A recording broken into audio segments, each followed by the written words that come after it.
You are listening to Level Up Your Gaming Podcast, Episode 60, Character Classes and Being Stuck in a Lane.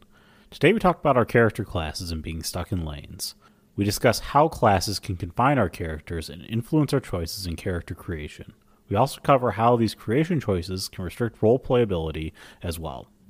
If you'd like to participate in the discussion or leave us feedback, you can contact us at levelupyourgamingpodcast@gmail.com or find us on Facebook at facebook.com/levelupyourgaming. If you like the content and want to hear more of the show, subscribe and we'll ensure you don't miss an episode. New episodes come out almost every Wednesday.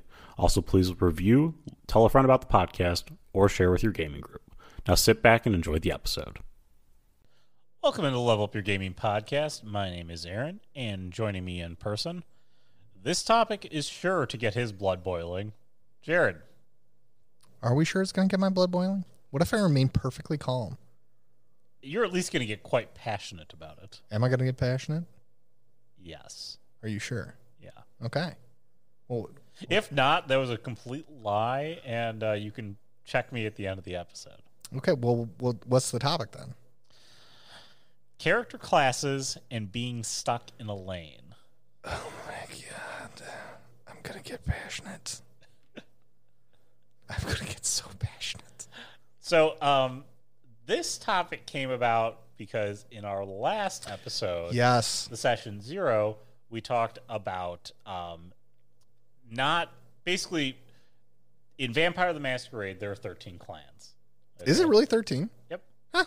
It's quite unlucky. 11 Camarilla and then 2 for Sabbat.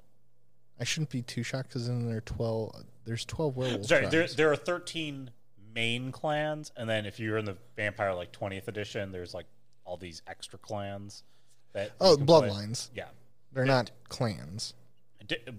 Different bloodlines, different clans, but effectively those 13 clans. One of the things that we talked about in session 0 is that you can't put players together because of those clans. Actually, before I get into the subject, I totally forgot that we need to talk about. We got an email from Gary on our episode about when players miss sessions. Yes. And so he replied to us. I believe if I'm reading your email correctly, Gary, use our solution, which is you basically excuse the player for an absence. They're working with the guild. They're doing something of that nature. But he did muse on your thought about how to maybe have a player pop in and out. And he was talking about how maybe that might be a bad idea. So yeah, in the email, he kind of covered like how it possibly could bring levels of or accusations of favoritism for that particular player. Really, there's one very simple way to overcome that accusation is be upfront with your players and have open lines of communication. Yes. We do this because we're all friends with this person, and he can't make it every week because of real world commitments, It happens. Now, granted, we did talk about checking whether or not if someone consistently can't make it and they're such a big part of this group, maybe moving times, that's something you should definitely investigate if this person's presence is so needed. Yet at the same time, they're absent often. Look at adjusting times. But when it comes down to it, it's just level of communication with your players and being like, yeah, he pops in and out of game because he has real world commitments, and that's the reason why. It has nothing to do with me favoritizing him, because there is always a detraction from not showing up to game. You don't have to imply a penalty when someone doesn't show up to game because there's already a penalty. They don't get the experience. Again, I think the popping in and out thing comes more to your actual ethereal realm popping in and out. Like yes.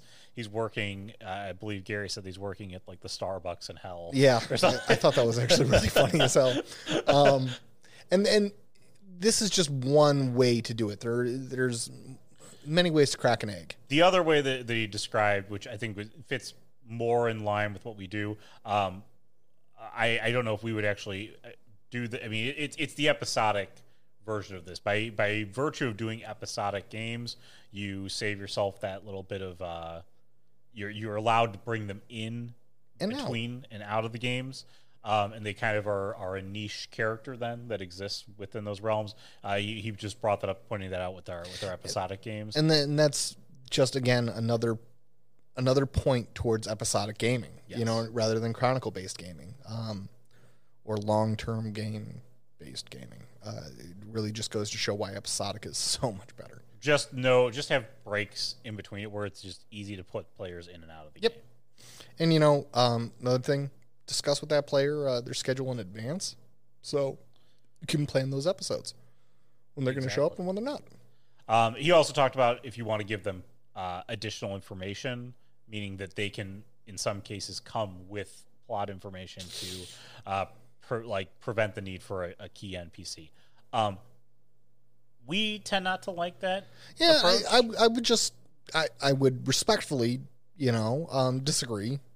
But there's nothing wrong with doing that. A lot of GMs will give players that come in a night after some pre-information that might be useful to the group. And in small doses, I think it's useful. It could be for one episode, maybe two throughout the course of a year. It's just something I wouldn't do. But like I said, there are many ways to crack an egg. That's just not the way I would crack the egg. Yeah, There's I'm putting it out there. Like do with one hand. I'm putting it out there if you're a GM that likes that style, Yeah. to be able to give players that and make their entrance a little bit more meaningful. That you go ahead and take it. I mean, again, this is sharing all the tools. It's what works for your group. That's what it comes down to in the end. And if that works, boom, do it. But Gary, we just want to say thank you again. Always, Gary, for sending that email. We appreciate it. Also, thank you for helping me write some shtick, or rewrite rewrite the shtick for that episode. It brought a chuckle to my heart. So, but yeah, thank you so much. Thank you.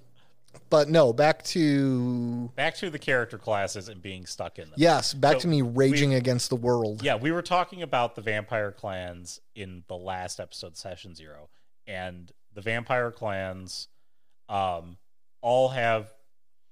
So here's the conundrum that I had when I ran my last vampire game, is that vampire clans by nature, because of who they are, do not work well with other vampires. And so in order to let the players work together well, I just said, okay, you're all Clan Bruja, but you get to choose your disciplines. Okay? And that resolved the entire problem, because Bruja will work with Bruja because they are a clan. your family, you're supposed to work together. But then the players got to choose their skills. And I think that this is a way and an approach that we should be doing more as GMs in our game, because it is easier to, I think it's cauterize. Is that the word I'm looking for? Bring together. I mean, coterie is a word. Yeah. Cauterize technically means not quarterize, but cauterize. I'm not sure. I think you're making. I might be making up a word. It's an awesome word, though. I like that word. It is a way to trademarked. It is a way to bring cohesion to your group. I trademarked that, just so you know. Thank you. No, don't thank me, because now I'm taking credit. Oh, great! Now you're taking royalties on it. Now I get the money. Okay, but no, if you do that, you avoid the whole problem of, because in Vampire, the only reason why you choose different clans is because of the powers. It's because of the powers, or because somebody really likes one clan over another. Okay, I'm gonna start.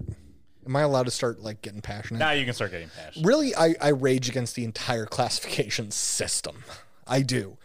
Dungeons and Dragons, freaking White Wolf, hell, even to some of the new systems that are coming out.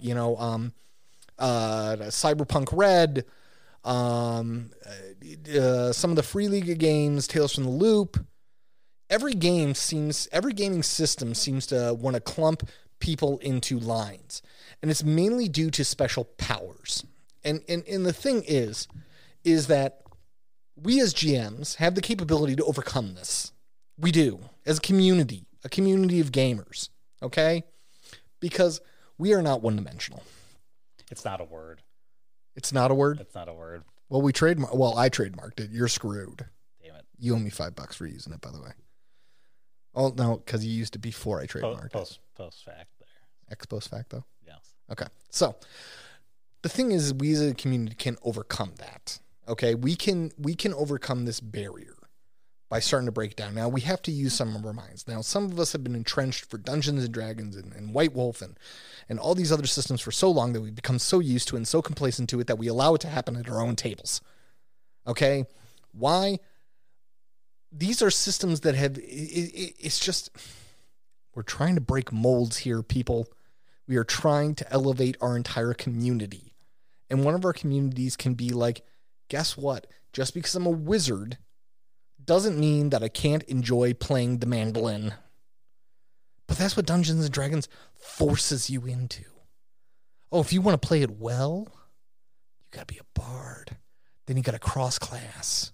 And it takes you forever to cross class because we only meet once a week, but we only get like, I don't know, Dungeons and Dragons versions of XP, like 3,000 XP, and it takes 90 freaking months just to become a level 1 bard. Oh wait, I got to be level 12 before I can cross class, so I got to become a really freaking awesome wizard before I can become a really crappy bard. Okay, that doesn't make any fucking sense. I'm gonna swear up and down this podcast. I am so sorry. And if any of you want to disagree with me, that's okay. That's okay. Send us an email. No. Like they can send an email if they want. They're not going to move this fucking mountain. Okay, this is years of rage built up. All right, so don't try to change my opinion. Don't. It's going to be like trying to get me to not be a Catholic anymore. Best of luck to you. Okay. I've been one for so long. I've been one longer than I haven't. So. When it comes down to the classification systems, I don't like them because they shoehorn you into a role. And those roles are typically overwhelmed with stereotypes. Okay? You shoehorn them into a wizard. A wizard has to have wisdom, so they must be wise and intelligent. What about a dumbass wizard? I wanna jump in there. So the first thing that you're probably thinking is Jared lost his mind. Well, that and Jared, the reason why you have to take XYZ thing is because the mechanics make it so that... Screw mechanics! Again, this is it. If you're playing the base game, the mechanics require it. But this is level up your gaming, okay? Right. So in order to level up your gaming, if some of this is resonating with you, choose other stats to be the primary stat to give the modifications that are required for the spell. Look, that the tiny modification, and suddenly we've turned the whole world of D&D upside down. Now, I understand that might break things. Like, if you said the, Constitution was your main stat to not only cast, but also tank shit, okay? That will... Awesome. That could be awesome, but that could also be breaking. It could be breaking, but you know what? That's the thing as us as a community. We have to experiment. We have to start breaking and bending rules. Yes, you do have to experiment with it. To go back on that the perception point from the session 0, one of the other things I think was that you could cross choose specialized, your specialized stat to be the stat for rolling with it. So that becomes your modifier, meaning that there's other ways to perceive the world. It's not just wisdom. So, if you have a physical perception, you could say that you are so attuned physically that your physical perception is what is actually, giving you feedback here. And that's a modification on a system. That's what I'm recommending, is that we simply modify the system, not so that people can be more advantageous, but it's more so people don't have to be as specialized. One of the things that you get to do with that is it gets rid of meta in the game. Okay. Huh? I believe in the online gaming world, it stands for most efficient tactical advantage. So there are meta classes and meta combinations with races. So one of the things that you can do to break that, because for example, half-orc barbarian. Okay. I'm aware of the D&D half-orc barbarian. Okay. no other class race combination comes out quite as good as that one. However, half orcs don't play well in the sandbox with everything. Okay, so in order to get all of those class benefits, you have to take the race effectively. In order to maximize the class, you have to take the race. And this is what I talked about in saying you can break the mold in saying we're going to play humans. Okay, everybody's playing a human, but you can get any race's benefits as a human, meaning that maybe you're just a naturally born big. You're born big. You're born strong. You're born with that savage attack. Again, this is stuff that doesn't work great on like a D&D Beyond because it's flexed into the actual classes. This is pen and paper. You're going to have to roll this stuff out here. But what you do get out of it is you end up with more flexibility in your game to let the players play what they want. Well, beyond that, you get characters. You get players playing characters, not stats. Because here's the thing. Even your meta, let's use that, or I don't even know how to use the term, so I'm not going to. Even your power gamer, right, who wants to just kick indoors, mash shit up. Maybe he doesn't want to play a half orc. He wants that story as a human. And by forcing those sorts of situations, what we were doing is shoehorning him into, you have to play the half orc. Then he plays the half orc character. So he talks like this. He's got the tusks. We're forcing him into that role. He can't play the freaking mountain. Game of Thrones reference. Yes. Okay. Why not? Why can't there be a freaking mountain who's as big as half orcs? Why? He was just born big. I have met some former students who was, one of my former students was like, I don't know, he was 6 foot something. Like, my wife thought he was a staff member, a new staff member when he first walked in. He never worked out in his life, but he is just massive. And I'm pretty sure, like, he can pick up tables and never freaking lifted a weight in his life. Never. He's just born that way. God bless him. He drinks his milk. You know what I mean? And when we classify characters, now I can speak more to White Wolf. With White Wolf, you know, when you say that someone has to play in Uktena, we automatically fall into these stereotypes. We do. Mm-hmm. Uktena is a tribe that's very much based in First Nations or Native Americans, as we all know, you know, whatever term mm-hmm. that they'd prefer. You're automatically shoehorned into a lot of stereotypes, tons of stereotypes. Let's take Get a Fenris. All right, easy example. Get a Fenris are the metal, kill everything warriors of werewolf. That's what they are. Like, let's get into the fight. They are your warrior, your barbarian class for Dungeons and Dragons. They're always itching to get into the fight. Boom, I'm shoehorned in. Why? Because I want to play a character with a certain set of powers. And that's where a lot of your players will fall into. I want this classification of power. I think this power is awesome. I want the capability for, you know, to grow 3 times my size and stomp on my enemies. Why? Because that's the story I guess I want to tell, the character that I want to play.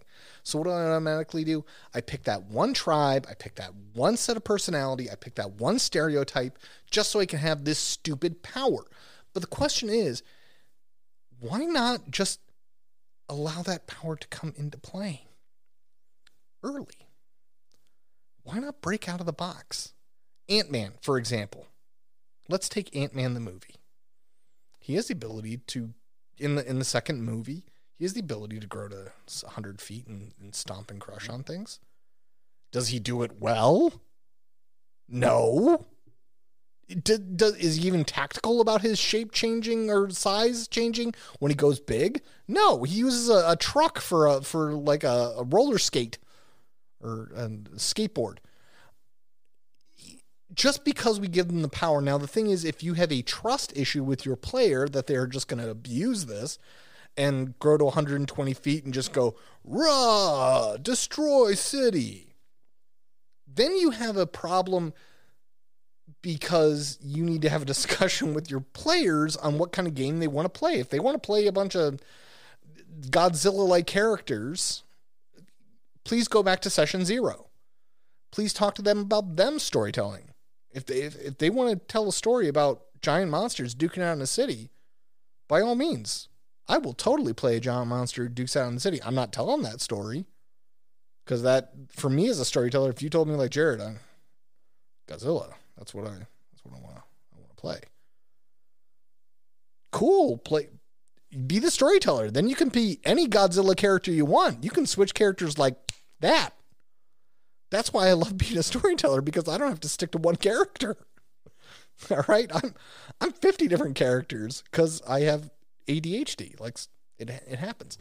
But the thing is if you're worried about your player using these powers, that's a whole different conversation. Rather than being like, well, because sooner or later, if he picks Get a Fenris and he gets up in enough ranks and he gets to rank 3, he's going to have that ability. He's going to have it, and he's going to abuse it. He's just going to abuse it later in the game. And again, so I guess the point is, I mean, if you're trying to make them choose because they're going to choose because of the power, if they're going to just want the power, I mean, it makes more sense for you to let them play a character in the game that ends up having the power and works better with your group than to pick something that is it's like you have like a stapler, a toaster, and a refrigerator as your party, and it's like none of these things work well together. Well, the toaster and the refrigerator, I mean, do you keep your bread in the refrigerator? No. Oh, sorry. Okay, let I'll amend it. Stapler, toaster, and a treadmill. What do you got to say about my treadmill? I'm trying to lose weight. I'm just saying, none of those things work well together in the party. I'm saying my treadmill isn't but working people well? chose those things. I'm trying to give an analogy here, and it's not. You're not helping. But no, you're right. Now, or let's say, for example, you've got. Let's take a gun cabinet. You got 2 ARs and 1 pistol. It doesn't make any sense. You got 2 long guns, right? That take 5.56 ammunition, and then you got the pistol that takes 9mm. And they did it because they wanted the ability of a pistol, which is CQB combat and blah blah blah and home defense or whatever. But you're right. When it comes down to it, you sacrifice them not having a power temporarily to shoehorning your whole game into a character that they may not want to play, they might not like. They may not want the class. They may not want the they just may not want anything that you get out of that. And you've now forced them into something that is stereotypical of the class, meaning like you're going to have a like I said, the half-orc barbarian, or you're going to have in Werewolf the Get a Fenris, Arun, Hamid. I mean, like, or Red Talon, Lupus, Arun. Like, I mean, like these are stereotypical things, and you're doing them for powers. Particularly like in Werewolf.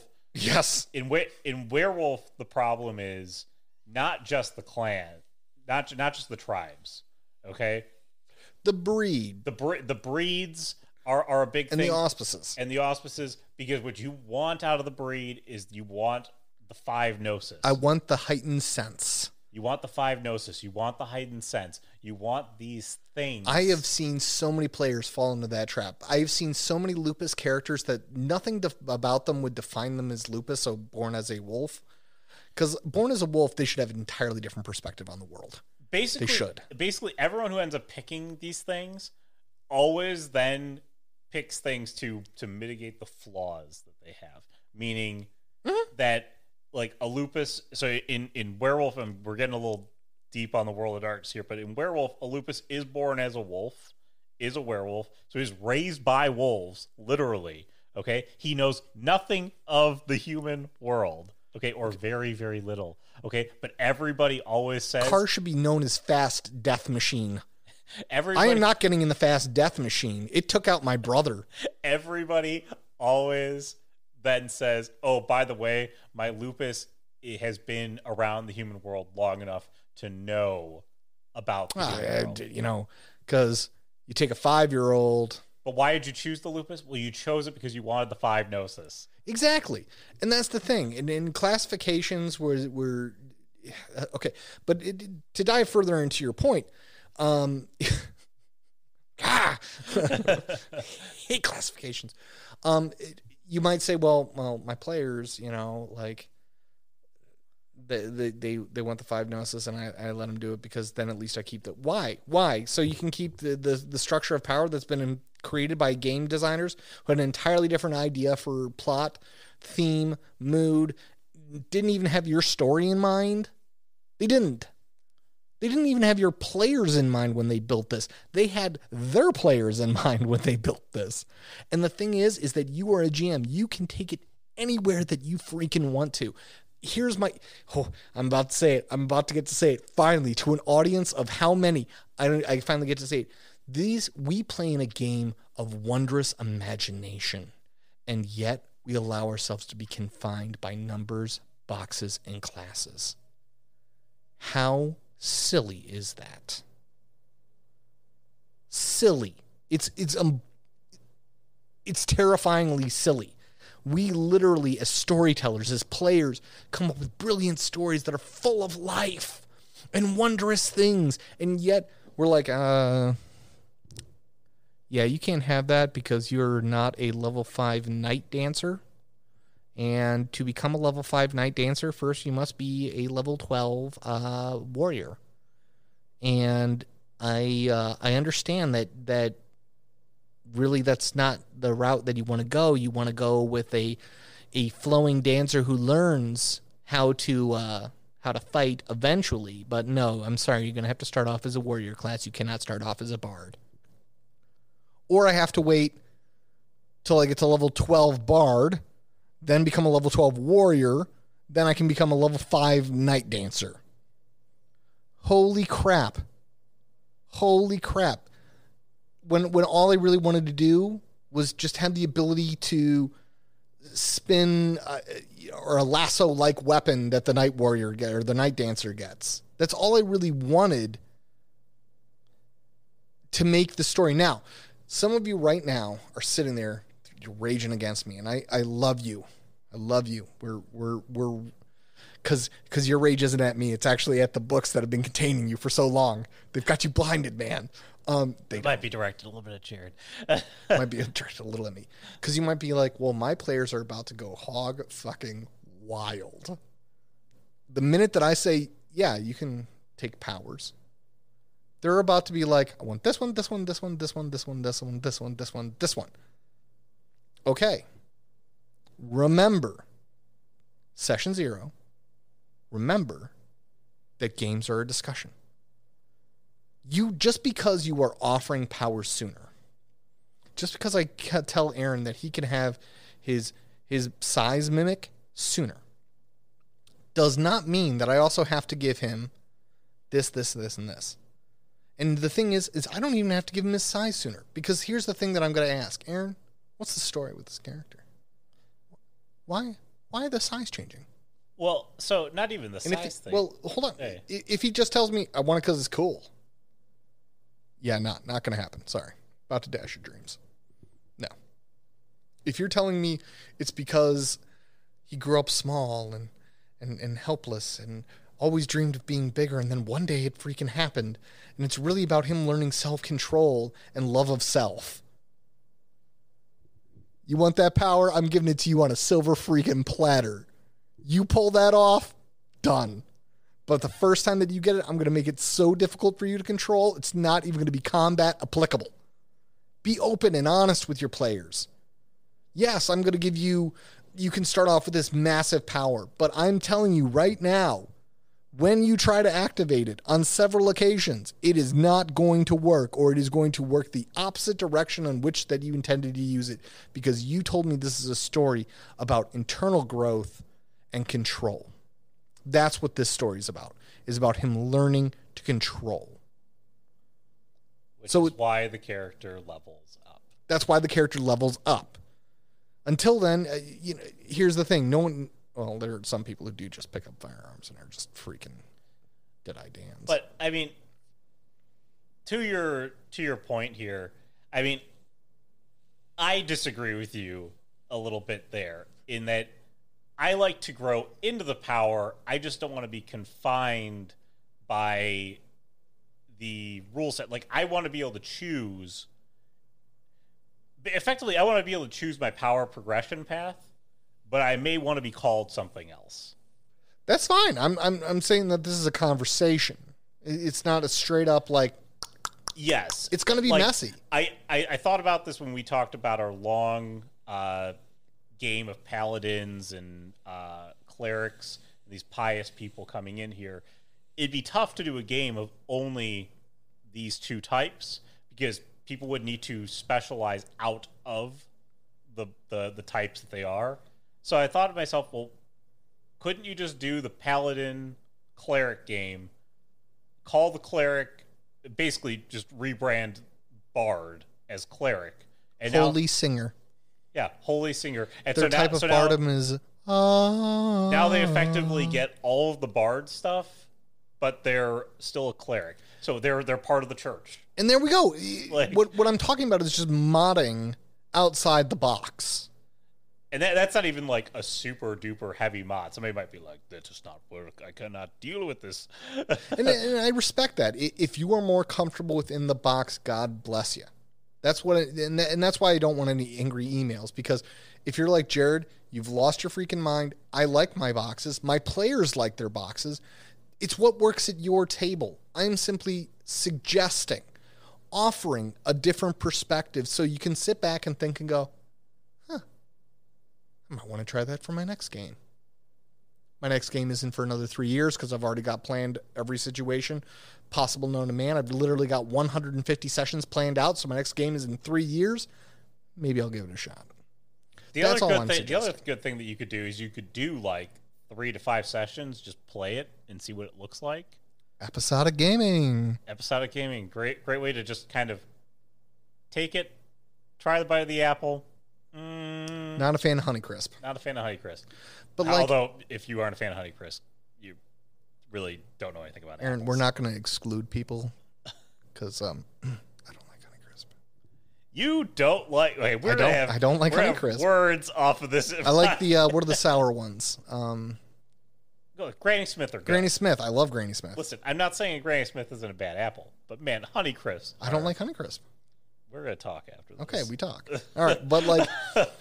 The thing is when you start expanding outside the box, and really what you should be doing is guiding your players to create characters and to create human beings or creatures with growth that aren't centered. The growth isn't around the center. The growth isn't around a power.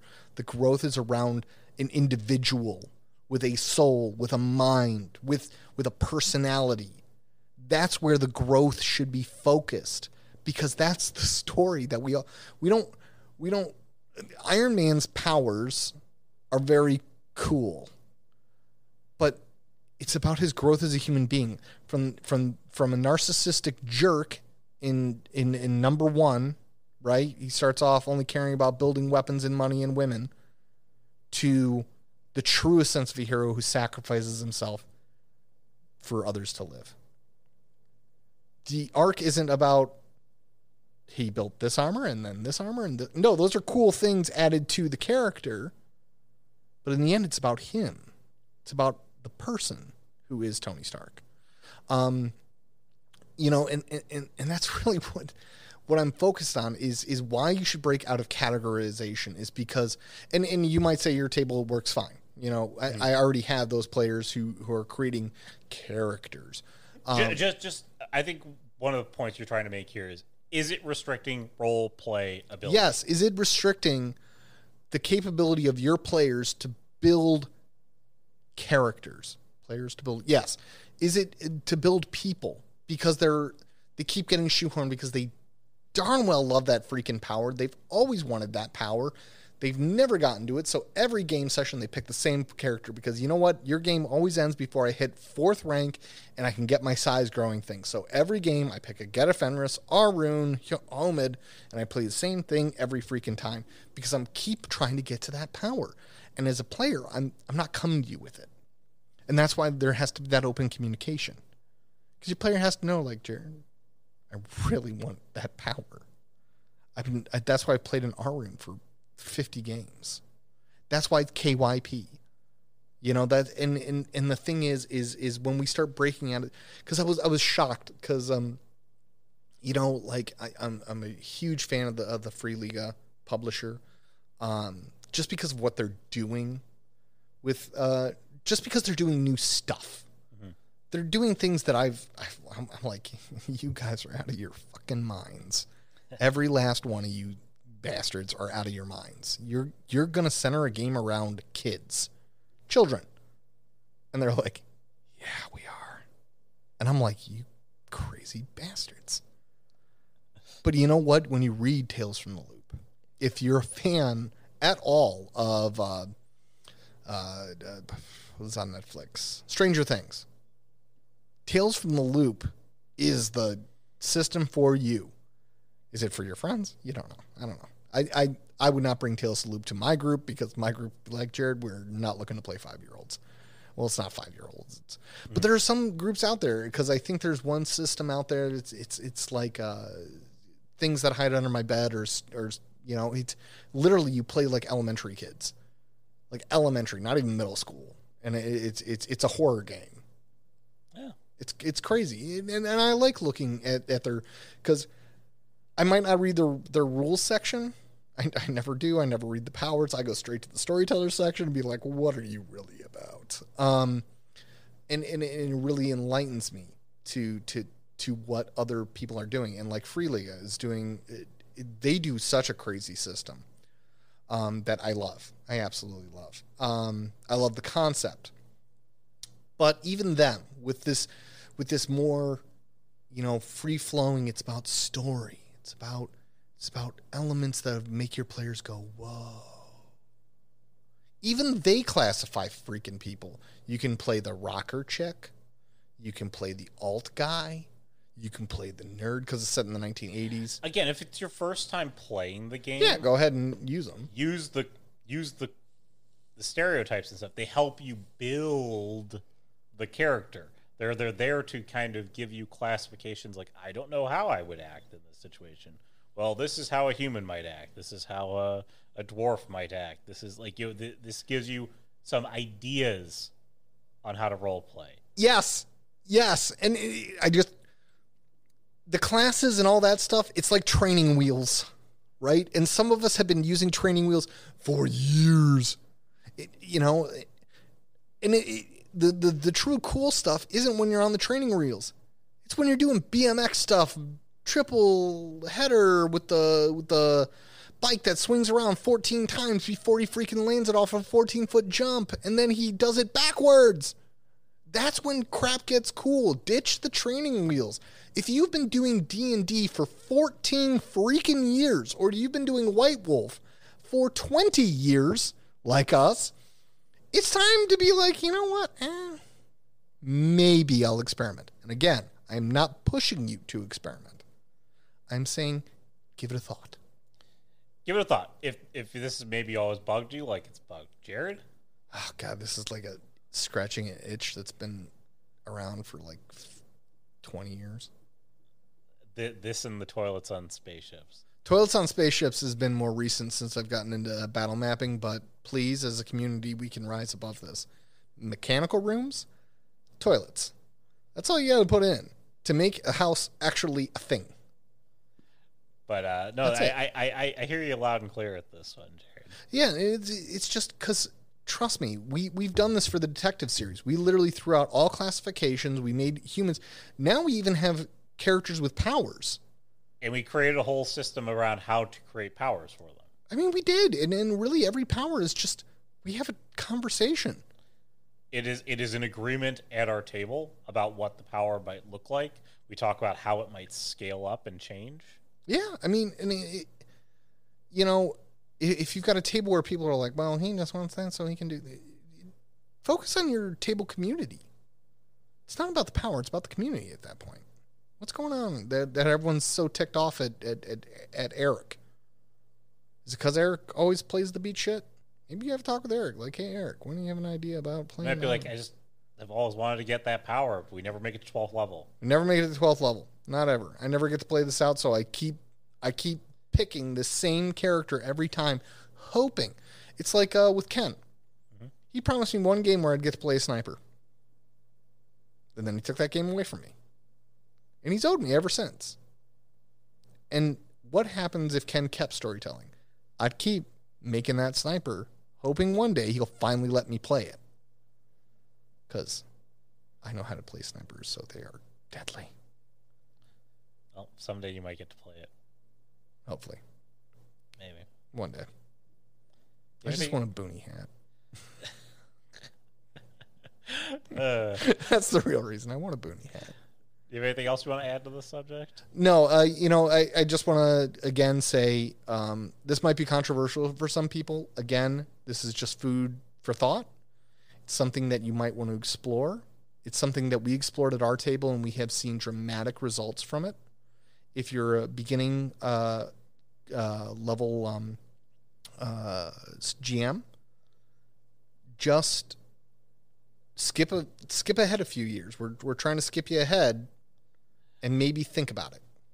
Again, if you're still running, you're still new to gaming, you're still new to GMing, play it straight. Play it straight. If you're new to the system, but if it's like your fifth Jared game. said, it's like training wheels. Play it as it's written because it's easier to learn as it's written. And you can still have a great time as it's written. But if you can do a minor modification, like, for example, getting rid of specific disciplines for specific clans, like you did, that's not a huge modification, and it changed our game. It made the game enjoyable for you because you effectively got to play the clan you wanted. I did. While playing the clan that I needed you to play. I got to play a combat beast. That game I played a beast. Yes. So, I mean, again, this is a take it or leave it kind of thing. Maybe you've experimented with this. This is the level of when you start going into homebrew. Yep. So you just kind of keep that in mind as you look forward to doing it. But anyways, it's going to go ahead and wrap us up here for today's episode. If you like the podcast, please subscribe, share it with friends, share it with your players. Maybe your players have always wanted to run a game, but they feel confined and constrained. It's a good podcast to give them. Yes. Maybe you've looked to try to break the mold, change things. You've been doing D&D for 30 years. You want to try something a little bit different. Break the mold. Change it a little bit. Obviously, D&D comes out with a lot of source material, so it might not. You can always kind of change and flavor things a little bit different with all the subclasses that everybody gets. But again, it's always not a bad idea to break the mold. I think it's a good idea in general. And if you've been role playing for a long time, breaking the mold is good because once you have the basics down, it's always the same. But again, you can write to us at levelupyourgamingpodcast@gmail.com or comment on the episode at facebook.com/levelupyourgaming. Like I said, subscribe to the podcast. We are on YouTube. By the time this episode comes out, I should have all the episodes up on YouTube. Oh, wow. Yes, that was a painful task. It was a painful task. Sorry. But smash that like button. Smash it. And again, share your thoughts with us. But we appreciate you listening to the podcast. So for Jared, I'm Aaron. Have a great week, guys. Have a great week, everyone.